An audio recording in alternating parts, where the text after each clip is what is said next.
Hey folks, it's Rod with Pow Group. Welcome back on the Pursuit of Wealth, your home for MJ stocks, crypto assets, news, and interviews. Today is Saturday, January 4th. Hope you're well and hope you're having a great weekend.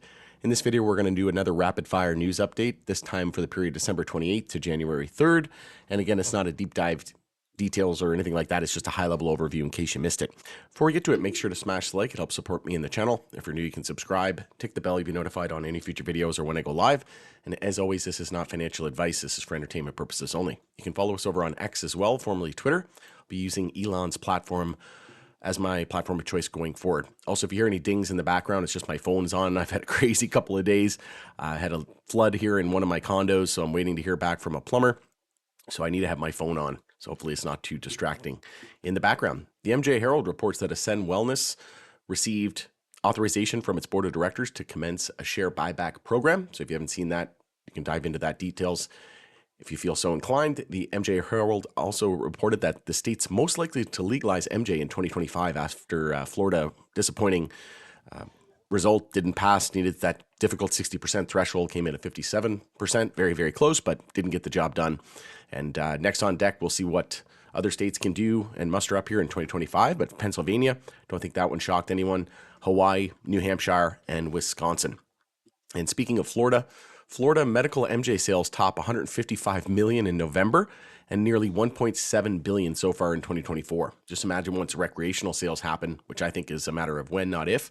And I think this will be the biggest, easily the biggest market in the US, maybe even the world. Also, Ohio MJ sales update, over 370 million in combined sales since August and 2.3 billion all time. Also, Oregon, 960 million in legal MJ sold in 2024, resulting in $163 million in taxes. So I think the new administration coming in, the inauguration on January 20th, they're pro common sense, they're pro business, and they're pro the American people. So the American people want it, and I think they're going to get it done at some point, some sort of reform in 2025. I think, rescheduling, safer banking, all that's pretty much a done deal. I think we could see uplisting and safe harbor as well to U.S. major exchanges. And then I think there's a possibility that they legalize either medical or they might even look to attempt to deschedule over the next 4 years. But I think they should be able to get rescheduling, banking, and at least medical legalized in the next 4 years with a slight chance that they get it descheduled. Also, the cost of MJ in Oregon drops to an all-time low for the third straight month and remains by far the lowest in the U.S. And it comes in at 3.51, so $3.51 per gram in December. And that's starting to match Canada's prices, actually. Ours are around, I think, $2 or $3 Canadian. So with our dollar very, very weak at the moment compared to the U.S., it's not too far off. California surpasses 4 billion in legal MJ sales for 2024, with 332 million sold in December. So this is another big market, but we'll see what happens in Florida once we get legal recreational. Also, New York retailers have now officially sold over 1 billion worth of legal MJ, governor announces. So love to see it. Also, Tilray Brands, they start the new year with a new chill, explore the latest MJ beverages from Soleil, Molo, and XMG. So they had a ton of new drinks there. If you haven't seen that release, you can check it out. But by far the best beverages in the industry, in my opinion. The MJ Moment reports that young adults are 3 times more likely to use MJ on a near daily basis than alcohol, federally funded studies find. So now we're starting to understand why these, incumbents, big alcohol, tobacco, and pharma are so disrupted by it, right? It's because it's a healthier alternative. Alcohol is poison. MJ is medicine, right? So it's not even an apples to apples comparison, right? And we constantly, with dry January and things like that, people are constantly looking for healthier alternatives and without the hangover, etc. Right? So huge, going to be a huge impact on the alcohol industry going forward. California now allows Amsterdam-style MJ cafes as new law takes effect. And I can't wait to check out more of these as I start to travel more. I'm still getting over a cold here again. I don't know what's going on, but the last few months I've been absolutely slammed with colds, and hopefully 2025 is the year of health because it was a brutal year in 2024. I don't know how many times I got sick, so hopefully this is the last time for a while.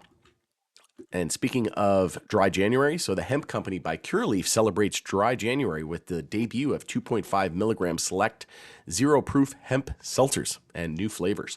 I just can't get over how much this company and Tilray are starting to resemble one another, just from their global footprint to their categories of choice. Cureleaf acquiring Northern Green Canada, so essentially becoming a Canadian LP as well.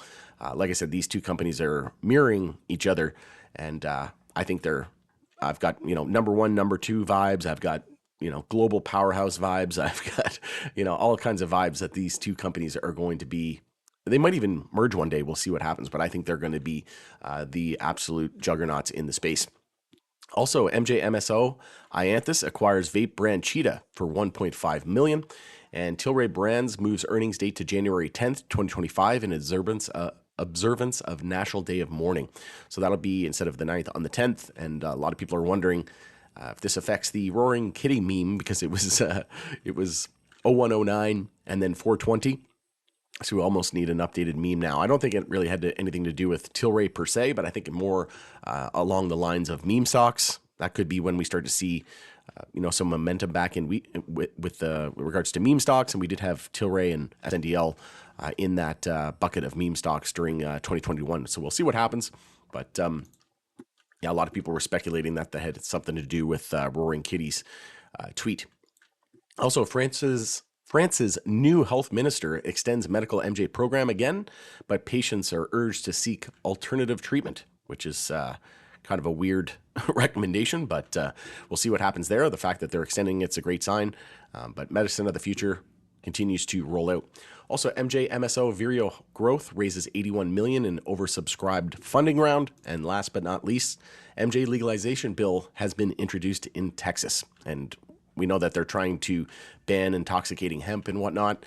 The Farm Bill, it's looking like it's going to be another year without any amendments there. So essentially, these companies have been given the green light to operate, through their hemp products and HD9 over the next year at least. All right, going in it there, it's Rod with the POW Group. Thanks again for joining us in the Pursuit of Wealth. Let me know what you think of this news in the comments section, and we'll continue the conversation there. But enjoy the rest of your weekend, and we'll catch you on the next update.